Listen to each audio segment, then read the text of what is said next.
Next in fiscal policy we have fiscal policy and stabilisation, ਕਿ ਜਿਸ ਤਰ੍ਹਾਂ ਅਸੀਂ ਮੌਦਰਿਕ ਨੀਤੀ ਦੇਖੀ ਸੀ ਕਿ ਉਸ ਨਾਲ ਅਸੀਂ ਸਥਿਰਤਾ ਕਿਸ ਤਰ੍ਹਾਂ, ਅਰਥ ਵਿਵਸਥਾ ਵਿੱਚ ਸਥਿਰਤਾ ਕਿਸ ਤਰ੍ਹਾਂ ਲੈ ਕੇ ਆ ਸਕਦੇ ਹਾਂ, ਇਸੇ ਤਰ੍ਹਾਂ ਫਿਸਕਲ ਪਾਲਿਸੀ ਨੂੰ ਕਿਸ ਤਰ੍ਹਾਂ ਅਰਥ ਵਿਵਸਥਾ ਵਿੱਚ ਸਥਿਰਤਾ ਲਿਆਉਣ ਲਈ ਇਸਤੇਮਾਲ ਕੀਤਾ ਜਾਂਦਾ ਹੈ। ਇਹ ਵੀ ਅਸੀਂ ਦੇਖਾਂਗੇ। ਜੋ ਸਾਡੇ ਸਿਲੇਬਸ ਦਾ ਜੋ ਮੁੱਖ ਜੋ ਹਿੱਸਾ ਹੈ, ਜੋ ਸਵਾਲ ਇਹੀ ਹੈ ਕਿ how fiscal policy can be used as policy of economic stabilisation. Economic stability refers to minimum possible change in the internal price level and foreign exchange rate, ਕਿ ਜੋ ਵਿਦੇਸ਼ੀ ਵਟਾਂਦਰੀ ਦਰ ਹੈ ਅਤੇ ਜੋ ਕੀਮਤਾਂ ਦਾ ਪੱਧਰ ਹੈ ਦੇਸ਼ ਦੇ ਅੰਦਰ, ਉਹਨਾਂ ਵਿੱਚ ਜ਼ਿਆਦਾ ਉਤਾਰ ਚੜਾਵ ਨਹੀਂ ਆਉਣਾ ਚਾਹੀਦਾ। ਅਰਥਾਤ ਕਿ ਨਾ ਤਾਂ ਦੇਸ਼ ਦੇ ਅੰਦਰ ਜੋ ਕੀਮਤਾਂ ਹਨ, ਸਧਾਰਨ ਕੀਮਤ ਪੱਧਰ ਹੈ, ਉਸ ਵਿੱਚ ਜ਼ਿਆਦਾ ਉਤਾਰ ਚੜਾਵ ਆਵੇ, ਅਤੇ ਦੂਸਰੇ ਪਾਸੇ ਜੋ ਵਟਾਂਦਰੀ ਦਰ ਹੈ, ਮੁਦਰਾ ਦੀ ਵਟਾਂਦਰੀ ਦਰ ਹੈ, ਵਿਦੇਸ਼ੀ ਮੁਦਰਾ ਜਾਂ ਵਿਦੇਸ਼ੀ ਵਟਾਂਦਰਾ ਜਿਸ ਨੂੰ ਅਸੀਂ ਕਹਿੰਦੇ ਹਾਂ ਫੋਰਨ ਐਕਸਚੇਂਜ, ਅਤੇ ਉਸਦੇ ਦਰ ਦੇ ਵਿੱਚ ਵੀ ਕੋਈ ਜ਼ਿਆਦਾ ਉਤਾਰ ਚੜਾਵ ਨਹੀਂ ਹੋਣੇ ਚਾਹੀਦੇ। ਸੋ ਅਸੀਂ ਜਿਸ ਤਰ੍ਹਾਂ ਪਹਿਲਾਂ ਵੀ ਦੇਖਿਆ ਸੀ ਕਿ classical economist did not favour fiscal policy, ਕਿ ਪਰੰਪਰਾਵਾਦੀ ਅਰਥ ਸ਼ਾਸਤਰੀ ਜਿਹੜੇ ਨੇ ਉਹਨਾਂ ਦੇ ਅਨੁਸਾਰ ਸਰਕਾਰ ਨੂੰ ਵੈਸੇ ਹੀ ਦਖਲਅੰਦਾਜ਼ੀ ਨਹੀਂ ਕਰਨੀ ਚਾਹੀਦੀ। ਪਰ ਇਹ ਬਾਅਦ ਵਿੱਚ ਦੇਖਿਆ ਸੀ ਕਿ ਜਦੋਂ ਸਮੱਸਿਆ ਵੱਧ ਜਾਂਦੀ ਹੈ ਤਾਂ ਮਾਰਕੀਟ ਜੋ ਹੈ, ਮਾਰਕੀਟ ਫੋਰਸਿਸ, ਬਾਜ਼ਾਰ ਦੀਆਂ ਤਾਕਤਾਂ ਕੋਈ ਸਵੈ ਸਮੇਲ ਨਹੀਂ ਕਰ ਪਾਉਂਦੀਆਂ। So under these circumstances government has to interfere and especially after the Great Depression in 1930, Keynes laid great stress on the role of fiscal policy to achieve economic stabilization, ਕਿ ਜੋ ਆਰਥਿਕ ਮੰਦੀ ਆਈ ਸੀ, ਮਹਾਮੰਦੀ 1930 ਦੀ, ਤਾਂ ਇਸ ਤੋਂ ਇਹ ਸਾਬਤ ਹੋ ਗਿਆ ਸੀ ਕਿ ਸਰਕਾਰ ਨੂੰ ਦਖਲਅੰਦਾਜ਼ੀ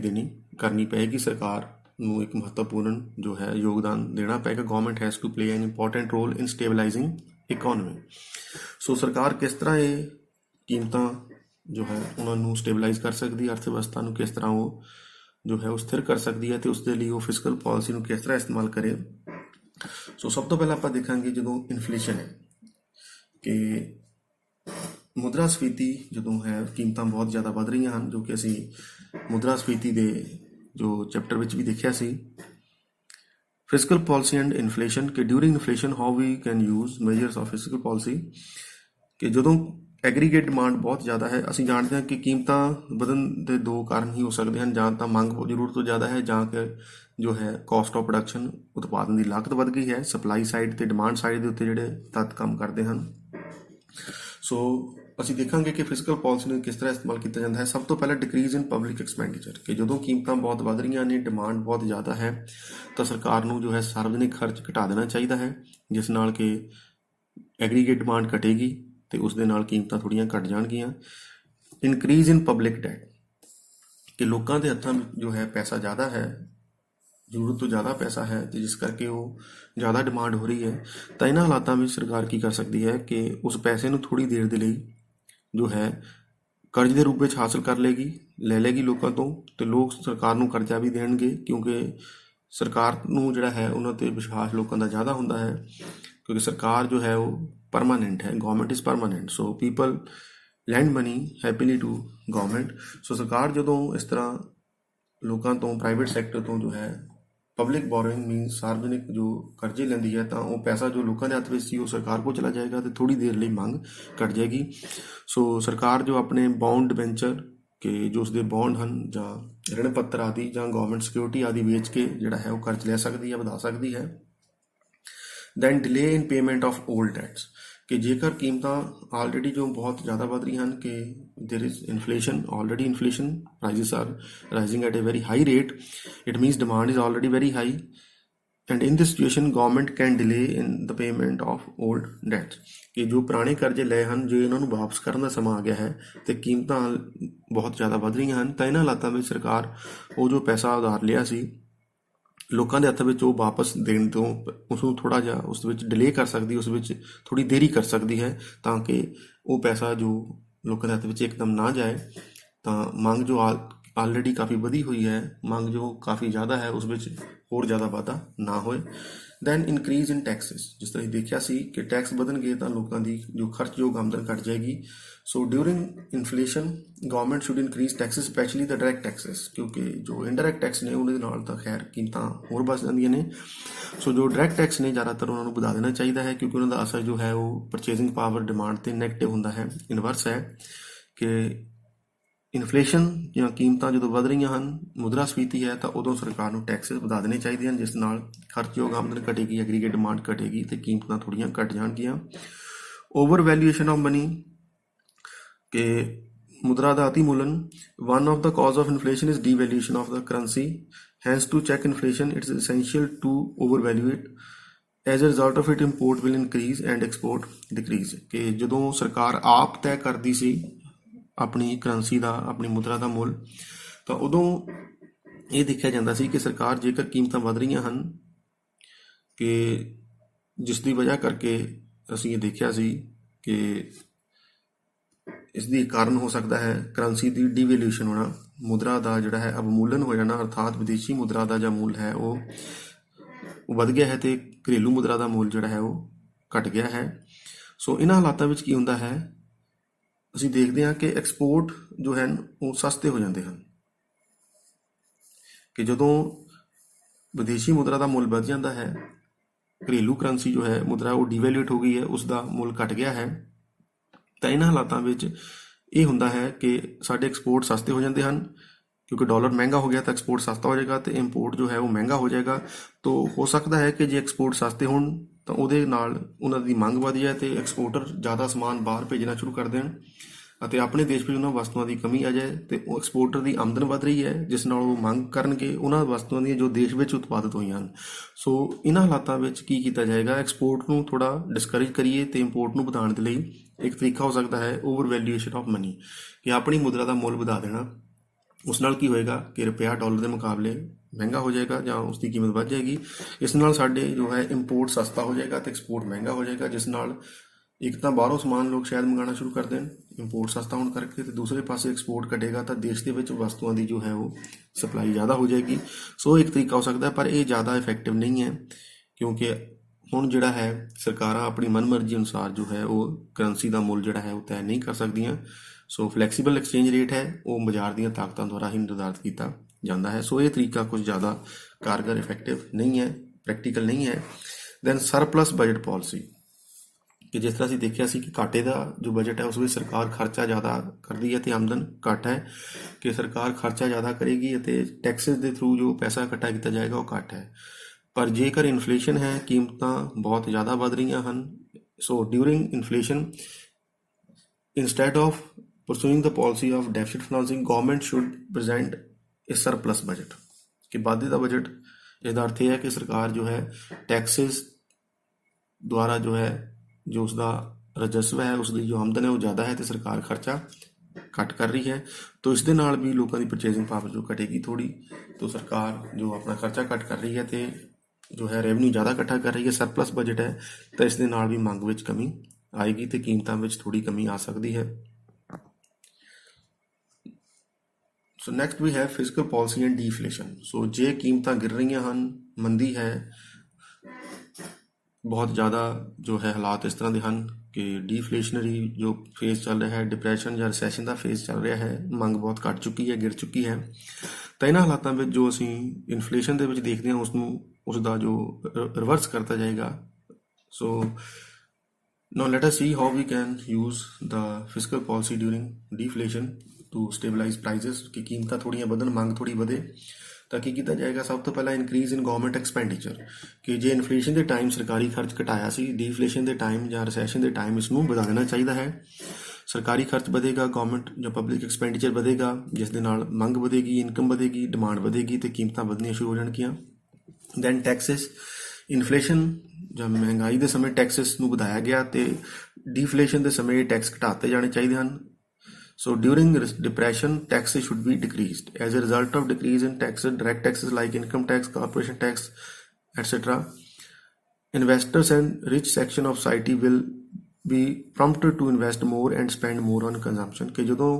ਟੈਕਸ ਘਟਾਏ ਜਾਣਗੇ ਤਾਂ ਲੋਕਾਂ ਦੀ ਖਰਚਯੋਗ ਆਮਦਨ ਵਧੇਗੀ,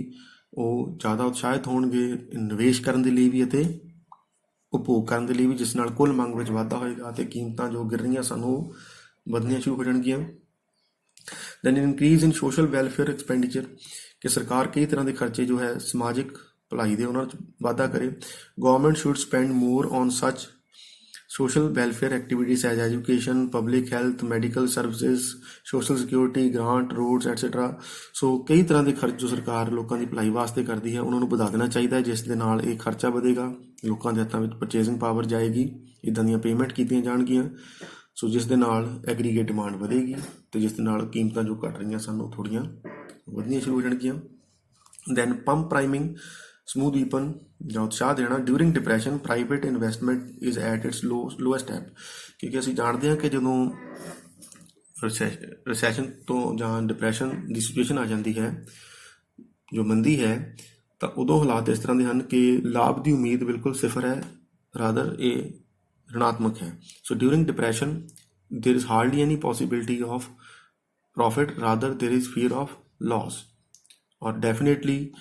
those who invest during depression they will lose, कि ਜਿਹੜੇ ਜੋ ਵੀ डिप्रेशन के टाइम कोई भी प्राइवेट इन्वेस्टर जो है वो निवेश नहीं करेगा, क्योंकि उसका उद्देश्य लाभ कमाना है। ਅਤੇ डिप्रेशन के टाइम मंदी के दौरान लाभ नहीं होएगा, बल्कि जो है घाटा पैण ਦੀ ਪੂਰੀ ਜੋ ਹੈ ਉਹ ਡਰ ਹੈ, ਘਾਟਾ ਹੀ ਪਏਗਾ। ਸੋ ਇਸ ਕਰਕੇ ਪ੍ਰਾਈਵੇਟ ਇਨਵੈਸਟਰ ਜੋ ਹੈ ਉਹ ਮੰਦੀ ਦੇ ਸਮੇਂ ਨਿੱਜੀ ਨਿਵੇਸ਼ਕ ਤਾਂ ਕਦੇ ਨਿਵੇਸ਼ ਨਹੀਂ ਕਰੇਗਾ। ਤਾਂ ਇਹਨਾਂ ਹਾਲਾਤਾਂ ਵਿੱਚ ਸੋ ਸਰਕਾਰ ਨੂੰ ਆਪ ਅੱਗੇ ਆ ਕੇ ਜੋ ਨਿਵੇਸ਼ ਕਰਨਾ ਚਾਹੀਦਾ ਹੈ। So to increase it public investment becomes very essential, ਕਿ ਜੋ ਪ੍ਰਾਈਵੇਟ ਇਨਵੈਸਟਮੈਂਟ ਹੈ ਉਹ ਤਾਂ ਨਹੀਂ ਹੈ, ਅਤੇ ਜੇਕਰ ਅਸੀਂ ਡਿਮਾਂਡ ਵਧਾਉਣਾ ਚਾਹੁੰਦੇ ਹਾਂ, to increase demand public investment becomes very essential. Increase in public investment serves as an incentive to private investment. Such a policy is called pump priming. ਇਹ ਛੋਟੇ ਸਵਾਲਾਂ ਵਿੱਚ ਵੀ ਆ ਜਾਂਦਾ ਹੈ। So during depression, when in order to increase demand, to boost demand, government make investment, it is called pump priming। ਕਿ ਜਦੋਂ ਸਰਕਾਰ ਮੰਦੀ ਦੇ ਦੌਰਾਨ ਮੰਗ ਨੂੰ ਜੋ ਹੈ ਜੋ ਉਤਸ਼ਾਹਿਤ ਕਰਨ ਦੇ ਲਈ, ਜਾਂ ਇਨਵੈਸਟਮੈਂਟ ਨਿਵੇਸ਼ ਨੂੰ ਜਾਂ ਨਿੱਜੀ ਨਿਵੇਸ਼ਕਾਂ ਨੂੰ ਉਤਸ਼ਾਹਿਤ ਕਰਨ ਦੇ ਲਈ ਜੋ ਹੈ ਨਿਵੇਸ਼ ਕਰਦੀ ਹੈ, ਸਾਰਵਜਨਿਕ ਨਿਵੇਸ਼ ਕਰਦੀ ਹੈ, ਉਸਨੂੰ ਪੰਪ ਪ੍ਰਾਈਮਿੰਗ, ਸਮੂਥ ਵੀਪਨ ਕਿਹਾ ਜਾਂਦਾ ਹੈ। ਸੋ ਇਸ ਦਾ ਜੋ ਉਦੇਸ਼ ਇਹੀ ਹੈ ਕਿ ਡਿਪਰੈਸ਼ਨ ਦੇ ਟਾਈਮ ਖਾਸ ਕਰਕੇ ਜਦੋਂ ਕਿ ਡਿਮਾਂਡ ਬਹੁਤ ਗਿਰ ਚੁੱਕੀ ਹੈ, ਪ੍ਰਾਈਵੇਟ ਇਨਵੈਸਟਰ ਇਨਵੈਸਟਮੈਂਟ ਕਰ ਨਹੀਂ ਚਾਹਦਾ, ਡਿਮਾਂਡ ਘੱਟ ਹੈ, ਤਾਂ ਇਹਨਾਂ ਹਾਲਾਤਾਂ ਵਿੱਚ ਸਰਕਾਰ ਆਪ ਖਰਚਾ ਕਰੇ। Pump priming encourages investment in two ways, ਕਿ ਜਦੋਂ ਸਰਕਾਰ ਆਪ ਖਰਚਾ ਕਰਦੀ ਹੈ ਡਿਪਰੈਸ਼ਨ ਦੇ ਸਮੇਂ ਨਿਵੇਸ਼ ਕਰਦੀ ਹੈ, ਤਾਂ ਉਸਦੇ ਦੋ ਪ੍ਰਭਾਵ ਨੇ, ਦੋ ਤਰੀਕਿਆਂ ਨਾਲ ਉਹ ਨਿਵੇਸ਼ ਨੂੰ ਜੋ ਹੈ ਉਹ ਉਤਸ਼ਾਹਿਤ ਕਰਦੀ ਹੈ। In order to increase public investment government borrows from banks, ਕਿ ਜੋ ਸਰਕਾਰ ਡਿਪਰੈਸ਼ਨ ਦੇ ਟਾਈਮ ਕਿ ਜੇ ਸਰਕਾਰ ਨੇ ਨਿਵੇਸ਼ ਕਰਨਾ ਹੈ ਤਾਂ ਉਹ ਬੈਂਕਾਂ ਤੋਂ ਪੈਸਾ ਉਧਾਰ ਲਏਗੀ। ਇਹ ਪੈਸਾ ਉਹ ਹੈ ਜੋ ਬੈਂਕਾਂ ਦੇ ਕੋਲ ਹੁਣ ਨਿਸ਼ਕ੍ਰਿय ਰੂਪ ਵਿੱਚ ਪਿਆ ਹੈ, ਜਿਸ ਦਾ ਕੋਈ ਇਸਤੇਮਾਲ ਨਹੀਂ ਹੋ ਰਿਹਾ ਸੀ, ਕਿਉਂਕਿ ਨਿੱਜੀ ਨਿਵੇਸ਼ਕ ਤਾਂ ਉਧਾਰ ਨਹੀਂ ਲੈ ਰਿਹਾ ਸੀ ਅਤੇ ਬੈਂਕਾਂ ਦਾ ਪੈਸਾ ਵੀ ਜੋ ਹੈ ਉਹ ਰੁਕਿਆ ਹੋਇਆ ਸੀ। ਤਾਂ ਇਸ ਹਾਲਾਤ ਦੇ ਵਿੱਚ ਜੋ ਇਹਨਾਂ ਹਾਲਾਤਾਂ ਵਿੱਚ ਇੱਕ ਤਾਂ ਸਰਕਾਰ ਜੋ ਪੈਸਾ ਉਧਾਰ ਲੈ ਰਹੀ ਹੈ ਬੈਂਕਾਂ ਆਦਿ ਤੋਂ, ਤਾਂ ਉਹ ਪੈਸਾ ਜੋ ਬੈਂਕਾਂ ਦੇ ਵਿੱਚ ਬੇਕਾਰ ਪਿਆ ਸੀ, ਰੁਕਿਆ ਹੋਇਆ ਸੀ, ਉਹ ਸਰਕੂਲੇਸ਼ਨ ਦੇ ਵਿੱਚ ਆਏਗਾ। ਸੋ ਉਸ ਦੇ ਨਾਲ ਬੈਂਕਾਂ ਨੂੰ ਵੀ ਜੋ ਲਾਭ ਹੋਏਗਾ, ਪੈਸਾ ਜੋ ਹੈ ਉਸ ਦੇ ਨਾਲ ਜੋ ਬੈਂਕਾਂ ਕ੍ਰੈਡਿਟ ਕ੍ਰੀਏਟ ਕਰਨਗੀਆਂ, ਕਿਉਂਕਿ ਸਰਕਾਰ ਹੁਣ ਕਰਜ਼ ਲੈ ਰਹੀ ਹੈ, ਤਾਂ ਇਨਵੈਸਟਮੈਂਟ ਜਿਹੜੀ ਹੈ ਉਹ ਇਨਕਰੇਜ ਉਹਨੂੰ ਉਤਸ਼ਾਹਿਤ ਕੀਤਾ ਜਾਏਗਾ ਕਿ ਬੈਂਕਾਂ ਜੋ ਹੈ ਉਹਨਾਂ ਦਾ ਬਿਜ਼ਨਸ ਵਧੇਗਾ। On account of increase in public investment, there is many times more increase in total income under the impact of multiplier। ਤੇ ਦੂਸਰੇ ਪਾਸੇ ਜਦੋਂ ਸਰਕਾਰ ਨੇ ਇਹ ਨਿਵੇਸ਼ ਕਰਨਾ ਸ਼ੁਰੂ ਕਰ ਦਿੱਤਾ ਹੈ, ਤਾਂ ਉਹ ਪੈਸਾ ਜੋ ਕਿ ਬੈਂਕਾਂ ਤੋਂ ਲਿਆ ਸੀ, ਜੋ ਕਿ ਬੈਂਕਾਂ ਦੇ ਕੋਲ ਇਸ ਤਰ੍ਹਾਂ ਬੇਕਾਰ ਪਿਆ ਹੋਇਆ ਸੀ, ਜਿਸ ਵਿੱਚ ਕੋਈ ਉਹ ਕਿਰਿਆਹੀਨ ਪੈਸਾ ਬੈਂਕ ਦੇ ਕੋਲ ਪਿਆ ਸੀ, ਤਾਂ ਉਹ ਜੋ ਹੈ ਉਹ ਸਰਕੂਲੇਸ਼ਨ ਦੇ ਵਿੱਚ ਆਏਗਾ, ਚਲਨ ਦੇ ਵਿੱਚ ਆ ਜਾਏਗਾ, ਸਰਕਾਰ ਦੁਆਰਾ ਨਿਵੇਸ਼ ਕੀਤਾ ਜਾਏਗਾ। ਇਸ ਦੇ ਨਾਲ ਜੋ ਗੁਣਕ ਹੈ ਉਸਦਾ ਅਸਰ ਸ਼ੁਰੂ ਹੋ ਜਾਏਗਾ ਅਤੇ ਕਈ ਗੁਣਾ ਜ਼ਿਆਦਾ ਆਮਦਨ ਵਧੇਗੀ, ਜਿਸ ਨਾਲ ਫਿਰ ਅੱਗੇ ਹੌਲੀ ਹੌਲੀ ਮੰਗ ਵਿੱਚ ਵਾਧਾ ਹੋਏਗਾ, ਕੀਮਤਾਂ ਵਧਣੀਆਂ ਸ਼ੁਰੂ ਹੋਣਗੀਆਂ, ਅਤੇ ਜਦੋਂ ਕੀਮਤਾਂ ਇੱਕ ਵਾਰੀ ਵਧਣ ਲੱਗ ਪੈਣ, ਮੰਗ ਵਧੇ, ਤਾਂ ਜੋ ਨਿੱਜੀ ਨਿਵੇਸ਼ਕ ਹੈ ਫਿਰ ਉਹ ਲਾਭ ਦੀ ਉਸਨੂੰ ਜਦੋਂ ਉਮੀਦ ਨਜ਼ਰ ਆਏਗੀ ਤਾਂ ਉਹ ਆਪਣੇ ਆਪ ਹੀ ਨਿਵੇਸ਼ ਕਰੇਗਾ। ਸੋ ਇਸ ਤਰ੍ਹਾਂ ਅਸੀਂ ਦੇਖਿਆ ਹੈ ਕਿ ਜੋ ਪੰਪ ਪ੍ਰਾਈਮਿੰਗ ਹੈ ਇਹ ਵੀ ਇੱਕ ਤਰੀਕਾ ਹੈ ਕਿ ਖਾਸ ਕਰਕੇ ਜਦੋਂ ਡਿਪਰੈਸ਼ਨ ਦੇ ਟਾਈਮ ਸਰਕਾਰ ਜੋ ਹੈ ਉਹ ਨਿਵੇਸ਼ ਕਰ ਰਹੀ ਹੈ, ਖਰਚਾ ਕਰ ਰਹੀ ਹੈ, ਤਾਂ ਉਸ ਦੇ ਨਾਲ ਜੋ ਹੈ ਅਰਥ ਵਿਵਸਥਾ ਨੂੰ ਡਿਪਰੈਸ਼ਨ ਤੋਂ ਬਾਹਰ ਕੱਢਿਆ ਜਾ ਸਕਦਾ ਹੈ ਅਤੇ ਕੀਮਤਾਂ ਵਿੱਚ ਜੋ ਬਹੁਤ ਜ਼ਿਆਦਾ ਗਿਰਾਵਟ ਆ ਚੁੱਕੀ ਉਸਨੂੰ ਜੋ ਹੈ ਉਹ ਥੋੜ੍ਹਾ ਵਧਾਇਆ ਜਾ ਸਕਦਾ ਹੈ। ਸੋ ਪੰਪ ਪ੍ਰਾਈਮਿੰਗ ਦਸ proved to be very successful in increasing private investment during period of depression। ਸੋ ਇੱਕ ਤਰ੍ਹਾਂ ਨਾਲ ਉਤਸ਼ਾਹ ਦੇਣਾ ਹੈ ਕਿ ਸਰਕਾਰ ਆਪ ਅੱਗੇ ਆ ਕੇ ਖਰਚਾ ਕਰ ਰਹੀ ਹੈ, ਰਿਸਕ ਆਪ ਲੈ ਰਹੀ ਹੈ, ਕਿਉਂਕਿ ਪ੍ਰਾਈਵੇਟ ਇਨਵੈਸਟਰ ਉਦੋਂ ਰਿਸਕ ਨਹੀਂ ਲੈ ਸਕਦਾ ਜਦੋਂ ਕਿ ਡਿਪਰੈਸ਼ਨ ਹੈ, ਤਾਂ ਜਦੋਂ ਇੱਕ ਵਾਰੀ ਸਰਕਾਰ ਖਰਚੇ ਕਰ ਰਹੀ ਹੈ, ਨਿਵੇਸ਼ ਕਰ ਰਹੀ ਹੈ, ਤਾਂ ਇਸ ਦੇ ਨਾਲ ਉਹ ਵੀ ਉਤਸ਼ਾਹਿਤ ਹੋਣਗੇ ਅਤੇ ਬਾਅਦ ਵਿੱਚ ਮੰਗ ਵਧੇਗੀ, ਕੀਮਤਾਂ ਹੋਰ ਥੋੜ੍ਹੀਆਂ ਵਧਣਗੀਆਂ, ਜਿਸ ਦੇ ਨਾਲ ਲਾਭ ਵਧਣਗੇ ਅਤੇ ਅਰਥ ਵਿਵਸਥਾ ਹੈ ਜੋ ਡਿਪਰੈਸ਼ਨ ਜਾਂ ਮੰਦੀ ਦੇ ਦੌਰ ਤੋਂ ਬਾਹਰ ਆ ਸਕਦੀ ਹੈ। Then price support policy during depression period prices fall heavily, ਕਿ ਜਿਸ ਤਰ੍ਹਾਂ ਅਸੀਂ ਦੇਖਦੇ ਹਾਂ ਕਿ ਜਦੋਂ ਕੀਮਤਾਂ ਬਹੁਤ ਘਟ ਰਹੀਆਂ ਹਨ, ਬਹੁਤ ਗਿਰ ਰਹੀਆਂ ਹਨ, ਤਾਂ ਉਦੋਂ ਸਰਕਾਰ ਜੋ ਪ੍ਰਾਈਸ ਸਪੋਰਟ ਪਾਲਿਸੀ ਜੋ ਹੈ, ਕੀਮਤਾਂ ਨੂੰ ਜੋ ਹੈ ਉਹ ਸਪੋਰਟ ਦੇਣੀ, ਸਹਾਰਾ ਦੇਣਾ। ਸੋ ਇਸ ਸਮੇਂ ਕੀ ਹੋ ਸਕਦਾ ਹੈ, during this period government buys itself and stocks essential goods at a fixed price called support price। ਜਿਸ ਤਰ੍ਹਾਂ ਕਿ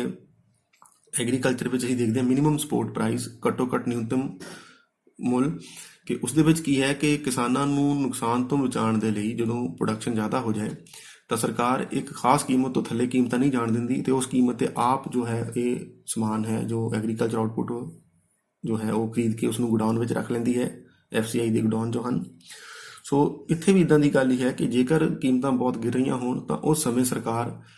ਕੀਮਤਾਂ ਨੂੰ ਹੋਰ ਗਿਰਨ ਤੋਂ ਰੋਕਣ ਲਈ ਆਪ ਉਹਨਾਂ ਵਸਤੂਆਂ ਨੂੰ ਖਰੀਦਣਾ ਸ਼ੁਰੂ ਕਰ ਦੇ ਅਤੇ ਉਹਨਾਂ ਨੂੰ ਭੰਡਾਰ ਕਰ ਲਏ, ਕਿਉਂਕਿ ਪਤਾ ਹੈ ਕਿ ਜਦੋਂ ਕਿਸੇ ਸਮੇਂ ਇਸ ਤਰ੍ਹਾਂ ਦਾ ਜੋ ਮੌਕਾ ਆਏਗਾ ਕਿ ਪ੍ਰੋਡਕਸ਼ਨ ਜ਼ਿਆਦਾ ਨਹੀਂ ਹੋਏਗੀ ਤਾਂ ਉਦੋਂ ਕੀਮਤਾਂ ਬਹੁਤ ਜ਼ਿਆਦਾ ਵੱਧ ਵੀ ਸਕਦੀਆਂ ਹਨ, ਤਾਂ ਉਦੋਂ ਸਰਕਾਰ ਫਿਰ ਆਪ ਇਹ ਜੋ ਸਟਾਕ ਕੀਤਾ ਹੋਇਆ ਸਮਾਨ ਹੈ, ਇਕੱਠਾ ਕੀਤਾ ਸਮਾਨ ਹੈ, ਉਸਨੂੰ ਵੇਚਣਾ ਸ਼ੁਰੂ ਵੀ ਕਰ ਸਕਦੀ ਹੈ। ਸੋ ਸਰਕਾਰ ਇੱਕ ਤਰ੍ਹਾਂ ਦੇ ਨਾਲ ਜੋ ਕੀਮਤਾਂ ਜਦੋਂ ਬਹੁਤ ਗਿਰ ਰਹੀਆਂ ਹੋਣ, ਡਿਮਾਂਡ ਘੱਟ ਹੋਣ ਕਰਕੇ, ਸਪਲਾਈ ਜ਼ਿਆਦਾ ਹੋਣ ਕਰਕੇ, in that case government can pursue the price support policy, ਕਿ ਉਹ ਕੀਮਤਾਂ ਨੂੰ ਇੱਕ ਲੈਵਲ ਤੋਂ, ਇੱਕ ਪੱਧਰ ਤੋਂ ਨੀਚੇ ਨਹੀਂ ਗਿਰਨ ਦੇਗੀ, ਉਸ ਕੀਮਤ ਦੇ ਉੱਤੇ ਆਪ ਖਰੀਦਣਾ ਸ਼ੁਰੂ ਕਰ ਦੇਗੀ। ਦੈਨ ਡੈਫਿਸਿਟ ਫਾਈਨਾਂਸਿੰਗ, ਜੋ ਅਸੀਂ ਦੇਖਿਆ ਸੀ ਕਿ ਸਰਕਾਰ ਘਾਟੇ ਦਾ ਬਜਟ ਪੇਸ਼ ਕਰਦੀ ਹੈ ਅਤੇ ਜਿਸ ਦੇ ਨਾਲ ਖਰਚਾ ਜ਼ਿਆਦਾ ਹੁੰਦਾ ਹੈ ਅਤੇ ਫਿਰ ਬਾਅਦ ਵਿੱਚ ਮੰਗ ਵੱਧਦੀ ਹੈ। ਸੋ ਇਸ ਤਰ੍ਹਾਂ ਜੇ ਡਿਪਰੈਸ਼ਨ ਹੈ, ਰਿਸੈਸ਼ਨ ਹੈ, ਜਦੋਂ ਕੀਮਤਾਂ ਗਿਰ ਰਹੀਆਂ ਹਨ ਤਾਂ ਸਰਕਾਰ ਨੂੰ ਘਾਟੇ ਦੀ ਵਿੱਤ ਵਿਵਸਥਾ ਜੋ ਹੈ ਉਹ ਵਧਾ ਦੇਣੀ ਚਾਹੀਦੀ ਹੈ। ਸਰਕਾਰ ਜ਼ਿਆਦਾ ਖਰਚਾ ਕਰੇ, ਟੈਕਸ ਵਗੈਰਾ ਘਟਾ ਦੇਣੇ ਚਾਹੀਦੇ ਹਨ ਤਾਂ ਕਿ ਲੋਕਾਂ ਦੇ ਹੱਥਾਂ ਵਿੱਚ ਪਰਚੇਸਿੰਗ ਪਾਵਰ ਜ਼ਿਆਦਾ ਆਏ, ਖਰਚਾ ਵਧੇਗਾ, ਟੈਕਸ ਘਟੇਗਾ ਅਤੇ ਇਸ ਨਾਲ ਜੋ ਹੈ ਐਗਰੀਗੇਟ ਡਿਮਾਂਡ ਜੋ ਹੈ ਉਹ ਵਧਣੀ ਸ਼ੁਰੂ ਹੋ ਜਾਏਗੀ ਅਤੇ ਕੀਮਤਾਂ ਥੋੜ੍ਹੀਆਂ ਜੋ ਵਧਣਗੀਆਂ। So prices will start to stabilize, ਕਿ ਜਿਹੜੇ ਕੀਮਤ ਵਿੱਚ ਬਹੁਤ ਗਿਰਾਵਟ ਸੀ ਉਹਨੂੰ ਰੋਕਿਆ ਜਾ ਸਕਦਾ ਹੈ ਅੱਗੇ ਹੋਰ ਹੋਣ ਤੋਂ with the help of deficit financing. So during depression or deflation government should increase deficit financing। ਸਰਕਾਰ ਘਾਟੇ ਦਾ ਬਜਟ ਪੇਸ਼ ਕਰੇ ਜਿਸ ਨਾਲ ਜੋ ਹੈ ਮੰਗ ਵਧੇਗੀ ਤੇ ਹੌਲੀ ਹੌਲੀ ਕੀਮਤਾਂ ਜੋ ਵਧਣੀਆਂ ਸ਼ੁਰੂ ਹੋ ਜਾਣਗੀਆਂ। Then we have exchange stability and fiscal policy, ਕਿ ਵਟਾਂਦਰੇ ਦੀ ਦਰ ਹੈ ਕਿ ਵਿਦੇਸ਼ੀ ਮੁਦਰਾ ਦਾ ਘਰੇਲੂ ਮੁਦਰਾ ਦੇ ਰੂਪ ਵਿੱਚ ਕਿੰਨੀ ਕੀਮਤ ਹੈ ਜਾਂ ਘਰੇਲੂ ਮੁਦਰਾ ਦੀ ਵਿਦੇਸ਼ੀ ਮੁਦਰਾ ਦੇ ਰੂਪ ਵਿੱਚ ਕਿੰਨੀ ਕੀਮਤ ਹੈ, ਜਿਸ ਨੂੰ ਆਮ ਭਾਸ਼ਾ ਵਿੱਚ ਅਸੀਂ ਜੋ ਕਹਿੰਦੇ ਹਾਂ ਕਿ ਡਾਲਰ ਜੋ ਹੈ ਉਸ ਦੀ ਕੀਮਤ ਰੁਪਏ ਦੇ ਮੁਕਾਬਲੇ ਕਿੰਨੀ ਹੈ, ਵੱਧ ਰਹੀ ਹੈ ਜਾਂ ਘਟ ਰਹੀ ਹੈ। ਸੋ ਵਟਾਂਦਰੀ ਦਰ ਤੋਂ ਸਟੇਬਿਲਿਟੀ, ਸਥਿਰਤਾ ਤੋਂ ਕੀ ਭਾਵ ਹੈ? Exchange stability means that fluctuations in the foreign exchange rate are minimized or should be minimum, ਕਿ ਜੋ ਵਿਦੇਸ਼ੀ ਮੁਦਰਾ ਹੈ ਉਸ ਦਾ ਵਟਾਂਦਰੇ ਦਰ ਹੈ ਜੋ ਉਸ ਵਿੱਚ ਜੋ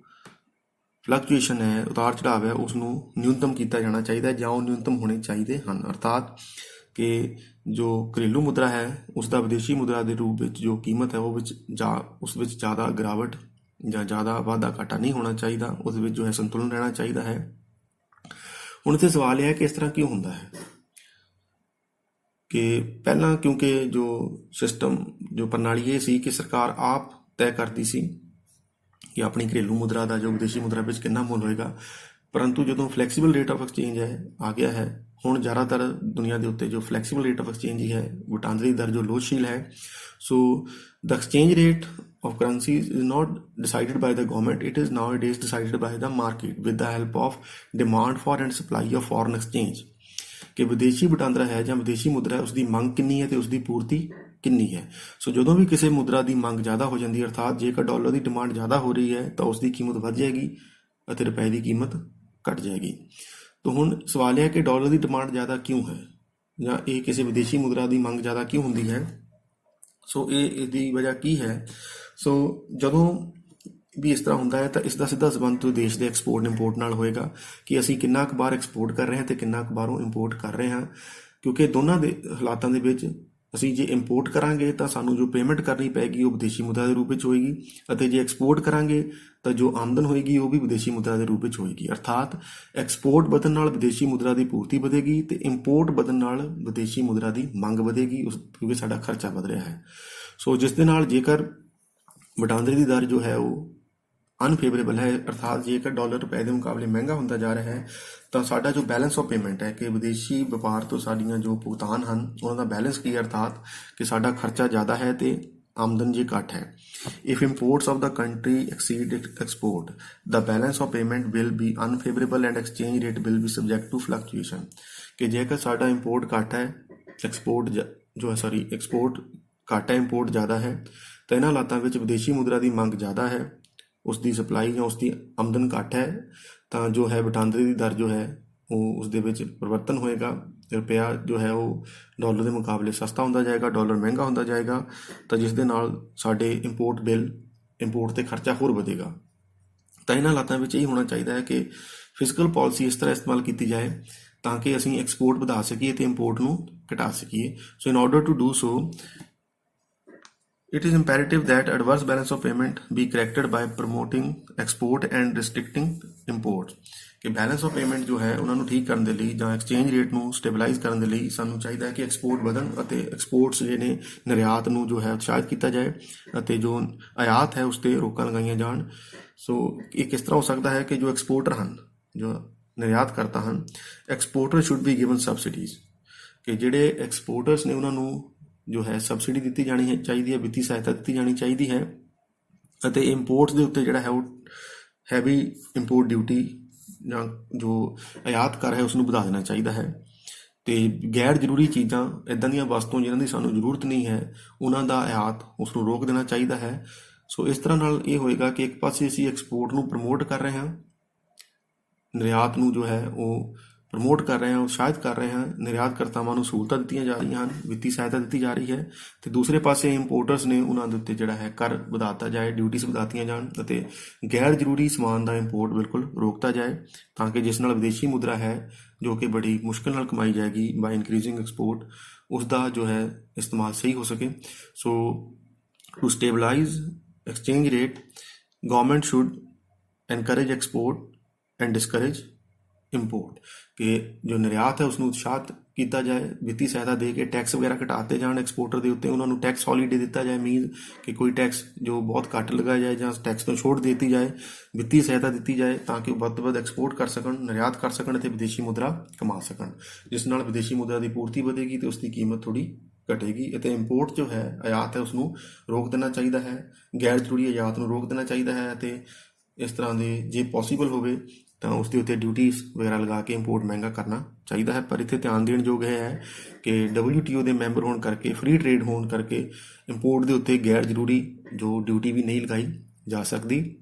ਕਿਉਂਕਿ ਹੁਣ ਅਸੀਂ ਫ੍ਰੀ ਟ੍ਰੇਡ ਸੁਤੰਤਰ ਵਪਾਰ ਵਾਲੇ ਪਾਸੇ ਜਾ ਰਹੇ ਹਾਂ। ਸੋ ਜ਼ਿਆਦਾਤਰ ਦੁਨੀਆ ਦੇ ਉੱਤੇ ਜਿਹੜੇ ਦੇਸ਼ ਨੇ ਉਹ WTO ਦੇ ਮੈਂਬਰ ਨੇ, ਜੋ ਹੈ ਵਰਲਡ ਜੋ ਹੈ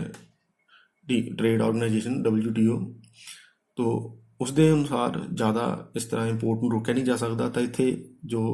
ਤਰੀਕਾ ਹੀ ਬਚਦਾ ਹੈ ਕਿ ਐਕਸਪੋਰਟ ਨੂੰ ਵੱਧ ਤੋਂ ਵੱਧ ਵਧਾਇਆ ਜਾਵੇ ਅਤੇ ਉਸ ਦੇ ਲਈ ਐਕਸਪੋਰਟਰਸ ਨੂੰ ਜਿਹੜਾ ਹੈ ਉਹ ਉਤਸ਼ਾਹਿਤ ਕੀਤਾ ਜਾਏ, ਉਹਨਾਂ ਨੂੰ ਟੈਕਸ ਵਗੈਰਾ ਤੋਂ ਛੋਟ ਦਿੱਤੀ ਜਾਏ ਅਤੇ ਵਿੱਤੀ ਸਹਾਇਤਾ ਦਿੱਤੀ ਜਾਏ, ਜਿਸ ਨਾਲ ਕਿ ਐਕਸਪੋਰਟ ਵਧੇ ਅਤੇ ਜੋ ਹੈ ਵਿਦੇਸ਼ੀ ਮੁਦਰਾ ਦੀ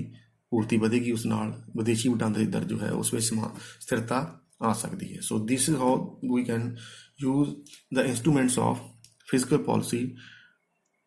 to stabilize economy or to bring stability in the economy. Thank you.